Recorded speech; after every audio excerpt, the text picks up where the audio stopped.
Muy buenas, saludos en Cristo y María.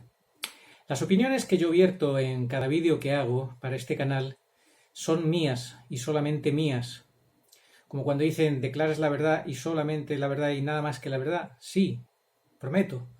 Pues de la misma manera yo puedo decir que las opiniones que yo proclamo aquí en este canal son absolutamente, exclusivamente mías, lo que significa que por muchas razones y aunque yo me relacione con muchísima gente y comparta actividades de diversa índole con mucha gente, ellos tendrán sus opiniones y porque yo esté con ellos no significa que piensen igual que yo, ni yo que piense igual que ellos.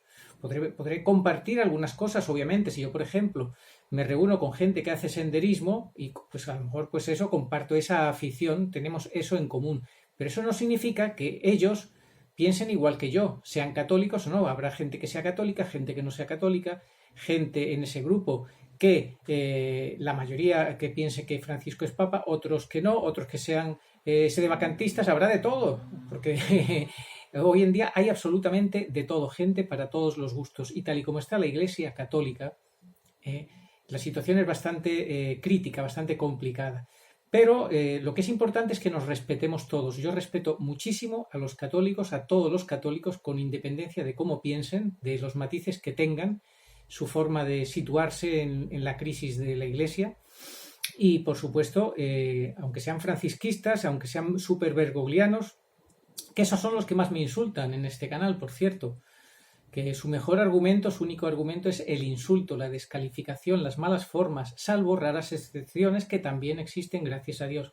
Personas con mucha educación que te dicen que no, que estoy equivocado, que al Santo Padre que hay que respetarlo, pero hija mía, señora mía, o señor mío, pues claro que cómo no voy a estar yo de acuerdo con usted que soy católico, que al Santo Padre hay que respetarlo muchísimo, por supuesto que sí. Claro que el matiz, la gran diferencia entre usted y yo es que usted considera a Bergoglio como Francisco, como Papa, y yo a Bergoglio lo considero como simplemente Bergoglio, no lo considero Papa. Considero que el único Papa sigue siendo Benedicto XVI por muchas razones que ya bastantes personas han manifestado y que ahora no es necesario volver a repetir. En resumen, porque mantiene el munus petrinus y por tanto la esencia del papado y no puede dejar de ser papa hasta que no renuncie válidamente o hasta que se muera. Dicho lo cual, y dicho esto, dejando muy claro que respeto a todos los católicos, sea cual sea su forma de ver la situación, pido pues que se entienda que yo tengo que defender las cosas como las entiendo, como las veo, y tratar sobre todo de traer objetivamente los hechos aquí, contar las cosas que pasan. Obviamente puedo dar mis opiniones ante los hechos que se cuentan, pero poco más. Bueno, también decir que a los protestantes, que también cada vez se suman más para comentar los vídeos, que compartimos lo mismo en cuanto que Bergoglio sí representa a la gran ramera, pero no representa a la iglesia verdadera, por tanto, sino a la falsa iglesia, la antiiglesia dentro de la iglesia para destruir a la iglesia desde dentro. Así que no se hagan ilusiones pensando que lo que está haciendo Bergoglio les da a ustedes la razón, porque no se la da nada más que en una parte de alguna forma indirecta, pero no en la esencia. La iglesia, la verdadera iglesia, la fundada por Jesucristo, pues sigue siendo la depositaria del depósito sagrado de la verdad revelada, de toda la verdad revelada del tesoro de la fe. Y como la palabra de Dios dice una sola fe, un solo bautismo, un solo Dios, les recomiendo a ustedes, señores protestantes, que tengan una sola fe, la fe verdadera, la fe de la Iglesia católica, de la Iglesia fundada por Jesucristo, por Dios, que dejen ya que salgan de esos grupos fundados por hombres, grupúsculos que hay tantos, protestantes, que existen tantas sectas, tantos grupos fundados por hombres, y adhiéranse a la Iglesia fundada por Dios, por Jesucristo. Busquen la verdad y dejen de odiar tantas cosas como odia el demonio, por ejemplo la Santísima Virgen María, por ejemplo Jesús Eucaristía, la Sagrada Tradición, en definitiva los dogmas de la Iglesia Católica. No odien tanto los dogmas de la Iglesia Católica, que eso es lo que odia el demonio. Ustedes se hacen como socios del demonio, así que les animo a que mientras estén a tiempo busquen la verdad y se adhieran a una sola fe, que es la fe de los apóstoles. Y dicho esto, vamos a hablar hoy de un gran hombre, un obispo ya mayor, con 96 años en la actualidad, retirado obviamente, pero que no por eso ha dejado de hacer de buen pastor, de ejercer pues su oficio, de ejercer su vocación, que es guiar a las almas a la salvación eterna en medio de este caos, de esta confusión sembrada en estos últimos años. Estamos hablando de Monseñor Gracida, obispo retirado de la diócesis de Corpus Christi, Texas, Estados Unidos, quien hace poco más de un año llamó a cardenales válidos a estudiar la validez o no del cónclave donde se eligió supuestamente a Jorge Mario Bergoglio para que ocupara la silla petrina. Algunas frases que ha dicho este obispo en los últimos 3 años. Dice: los cardenales válidos que estudien la probable invalidez del último supuesto cónclave. Llamó a los cardenales legítimos a reunirse y elegir un papa, siempre y cuando, después de hablar, por supuesto, con Benedicto y aclarar sobre su situación, si él sigue siendo el papa o no, porque eso lo deja en el aire.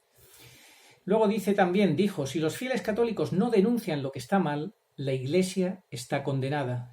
Fijaos hasta qué punto nos anima a los fieles católicos a que hablemos, a que nos opongamos. Él nos dirá que en el siglo IV, con el problema que hubo con el tema de la herejía arriana, que solamente la oposición de los laicos, gritando incluso en los templos, oponiéndose a los obispos, a los sacerdotes, a sus predicaciones erróneas que negaban la divinidad de Cristo, y plantándoles cara a los laicos, fue que se pudo hacer fuerza para cambiar la situación y virar totalmente lo que estaba ocurriendo. Otras frases de Monseñor Gracida. Hoy día es un auténtico desastre. La mayoría de pastores son herejes o semi-herejes. Lo que ahora más necesitamos en la Iglesia es que los laicos digan: no, eso no es verdad. Cada vez que escuchen herejías, barbaridades, digan los laicos, plántense, pónganse de pie y digan: no, eso no es verdad, en vez de tragar de manera acrítica cualquier cosa que escuchen. Para eso, por supuesto, hay que estar muy formados. Es fundamental la sana formación en la doctrina bimilenaria de la Iglesia. Monseñor Gracida, como digo, tiene 96 años y en abril de 2018 publicaba un post en su blog Avisum Incobat, un abismo llama a otro abismo, donde llamaba a todos los cardenales legítimos a reunirse y elegir un papa. ¿Por qué dice a los cardenales legítimos? Pues lo dice así porque él considera que todos los cardenales elegidos por Jorge Mario Bergoglio no se pueden considerar legítimos si está estudiándose la posible legitimidad o no de su papado. De hecho, él llega a decir que no lo considera verdadero romano pontífice, y es la primera vez que un miembro de alto rango de la jerarquía católica ha anunciado su convicción de que el actual ocupante del trono papal no es, de hecho, el verdadero romano pontífice. Por eso considera que los cardenales que Bergoglio ha nombrado no tendrían validez para estudiar la validez o no del cónclave pasado, ni tampoco tendrían validez aquellos cardenales legítimamente nombrados por Juan Pablo II, por Benedicto, pero que hubieran influido en la elección de Jorge Mario Bergoglio como papa, pero de una manera fraudulenta, en la famosa mafia de San Galo o similar. De una forma fraudulenta, pues tampoco podrían participar en el estudio que haga una valoración seria sobre la validez o no del cónclave, incluso de la renuncia de Benedicto XVI. Él, en definitiva, lo que considera es que Bergoglio nunca fue elegido válidamente pontífice romano, y que por eso era urgente. Esto ya lo decía en el 2018. Él dice que envió este interés, esta inquietud por estudiar este asunto a algunos cardenales, pero que no recibió respuesta. Esta es la penosa situación de que, como se sienten en minoría, no quieren enfrentar la realidad, no quieren estudiar y enfrentar la realidad la mayoría de los cardenales, sino que, bueno, como mucho dicen algunas declaraciones de queja y tal, pero poco más. Entonces, lo que decía el artículo publicado en su blog, pues decía cosas como estas. Cualquier acción a tomar, incluida la inicial investigación de invalidez, se dejaría a los miembros válidos del Colegio de Cardenales. Podrían declarar vacante la cátedra de Pedro y proceder a un nuevo cónclave ajustado a derecho. Podrían reunirse con su santidad Benedicto XVI y discernir si su renuncia y consiguiente retiro se hizo bajo coacción o se basó en algún error o fraude, o no se hizo de una manera legalmente efectiva, todo lo cual podría invalidar esa renuncia. De hecho, incluso antes de que un grupo de cardenales legítimos y auténticos pueda decidir sobre la validez del supuesto cónclave de marzo de 2013, debe proceder a lo que puede ser un discernimiento aún más complicado y decidir qué hombres son probablemente cardenales no válidos. Los miembros válidos del Colegio de Cardenales podrían ser bastante menos de los que figuran en la actual lista oficial de supuestos cardenales del Vaticano. En cualquier caso, el problema supera el nivel de cualquier persona en la Santa Madre Iglesia por debajo del rango de cardenal. Él reconoce que a los laicos no supera esto, que estos son los cardenales quienes lo tienen que resolver. Obviamente, no pretendemos los laicos ningún papel más allá de lo que nos está permitido y que podemos hacer dentro de la Iglesia, que es jerárquica, pero el mismo Monseñor Gracida sí nos anima a los laicos a no callar, a oponernos, a denunciar los errores y todas las cosas que afectan negativamente a la Iglesia. Continúa este artículo que publicó Monseñor Gracida hace algo más de un año en su blog. Entonces debemos orar para que la divina voluntad de la Santísima Trinidad, por intercesión de Nuestra Señora, mediadora de todas las gracias, y de San Miguel, Príncipe misericordioso, hagan desaparecer muy pronto la confusión existente ahora en la Santa Madre Iglesia por medio de la acción de aquellos cardenales válidos que todavía forman el auténtico colegio de lectores. Solamente, ciertamente, los cardenales válidos pueden abordar las evidencias abiertas y notorias que apuntan a la probable invalidez del último supuesto cónclave, y solo estos cardenales pueden responder definitivamente a las preguntas planteadas aquí. Este es el problema. Hay una gran mayoría de cardenales que son afines a Bergoglio, incluso nombrados por ellos, y que no van a tener obviamente ningún interés en que se sepa la verdad, en aclarar las cosas. Y por eso pues sigue la cosa como sigue. Que los buenos cardenales se unan para reconocer que existe un interregno en curso, aunque inactivo, y que le den fin, activando un gobierno en este interregno de la Santa Sede que inicie de nuevo un proceso para reunir un verdadero cónclave que sea intachablemente piadoso, privado, sacramental, secreto y profundamente espiritual.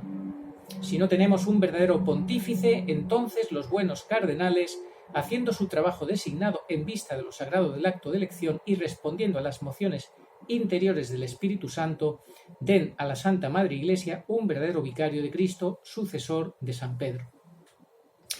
En julio de 2018, es decir, poco después de esto, el Monseñor diría: no hay duda, una conspiración condujo a la elección de Francisco. Gracida está convencido de que las elecciones de Francisco de 2013 no fueron válidas debido a una conspiración de la llamada mafia de San Galo, y que primero trató de evitar la elección del cardenal Ratzinger en 2005, como sabemos, y luego conspiró para lograr su renuncia a fin de elegir a Jorge Mario Bergoglio. No hay duda de que hubo una conspiración durante más de 20 años a partir de la década de 1990, dijo Gracida, recordando que la Constitución Apostólica Universi Dominici Gregis 1996, promulgada por Juan Pablo II, amenaza con la excomunión a aquellos que intentan manipular un cónclave. Gracida escribió sus conclusiones a un número de cardenales, como ya os hemos leído anteriormente, pero nunca recibió una respuesta. Los pastores parece que miran para otro lado. Es el misterio de iniquidad que está en plena acción. Benedicto sigue vivo, Benedicto sigue ahí. Hasta que cumpla su sagrada misión, el cielo lo mantendrá con nosotros. Nos toca esperar, confiar, rezar y tener plena confianza en la divina voluntad de Dios nuestro Señor, en su divina providencia, en sus divinos, santos y misteriosos designios, que son siempre de salvación para todo aquel que ama la verdad y que busca obedecer a Dios. Y unas declaraciones que hizo anteriormente Monseñor Gracida en el 2016, donde nos alentaba a los católicos. Pues él decía, él ponía el ejemplo de que en el siglo IV la mayoría de los obispos en un momento eran arrianos o semiarrianos, y que la Iglesia habría quedado completamente en ruinas si no hubiera sido por Atanasio y el Papa, pero que ambos necesitaron la ayuda de los laicos. Los laicos no oirán las herejías en las iglesias cuando un sacerdote o obispo arriano predique que Jesucristo no es divino, que se levanten en ese caso y se vayan de la iglesia, o que griten y creen algarabía para que cierren la boca en esas homilías, dijo Atanasio.